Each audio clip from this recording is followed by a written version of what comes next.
Ako si Kia. At may tanong ako. Alam mo yung pakiramdam na minahal mo yung isang tao ng buo, tahimik, at paulit-ulit. Pero parang laging may pader sa pagitan nyo. Yung akala mo dagat, pero habang lumulusong ka, palalim ng palalim. Hanggang sa ikaw na lamang ang nalulunod. Paulit-ulit ko tong iniisip. Sa gabi, sa pagitan ng mga tanong.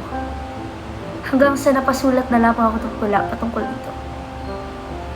Ang pamagat nito ay dalampasigang may bakod. Saksi ang buwan sa aking tangkang pagsisip. Sa lalim ng iyong matang tila dagat na walang itinitirig. Akala ko nung una, payapa ang iyong dalampasigan. Isang silungan sa mundong puno ng ingay at kaguluhan. Ngunit sa bawat hakbang ko sa iyong buhangin, bakit may bakod ang bawat mong kamusta at paalam? Bakit may lamat ang bawat mahal kita na iyong binibitawan? Ikaw ang alon na humahalik sa aking mga paa, ngunit mabilis pa sa kisap mata. Ikaw ang muling hihila, pabalik sa kalaliman, pabalik sa iyong sariling mundo na tila ang init ng aking mga yakap ay isang banta sa iyong pagkatao. Pilit kitang inuunawa sa gitna ng iyong mga bagyo. Binigyang pansin ang bawat teka muna at ayoko. Inisip kong baka kailangan mo lang ng hangin o espasyo. Ngunit ang espasyong yun ang bangin at ang katahimikan ng naging kutsilyong unti-unting pumapatay sa atin. Ang pag-ibig ay hindi isang sining ng pagtatago o isang karera kung sinong unang makakalayo. Pagod na akong maging mangingisda sa gitna ng iyong pagtuyot. Pagod na akong mamangkas sa ilog na ikaw mismo ang pumuputol.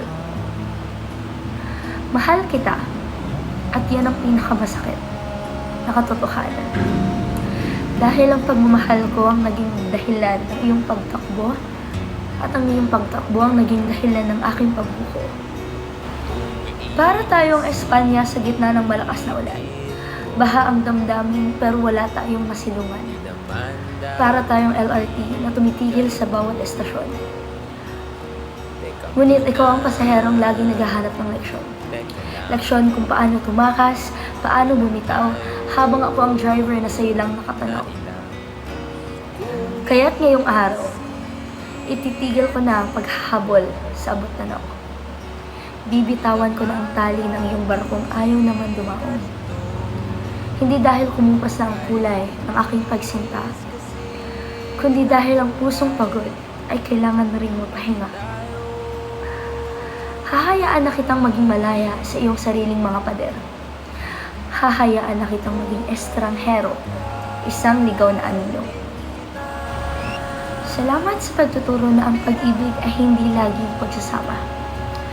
Minsan, ang pinakadalisay na pagsinta ay ang pagpili sa pag-iisa. Dahang-dahang tatalikod, bitbit ang mga sugat na hindi mo hinayaang maghilom. Iingatan ang sarili mula sa relasyong ikaw mismo ang nagbaon. Malaya ka na sa aking pagkapit. Malaya na ako sa iyong pait. Sa pagitan ng mga alon at buhangin, dito ko ititira ang huling bakas na ang isang pag-ibig na kailanman na hindi mo piniling magmahal.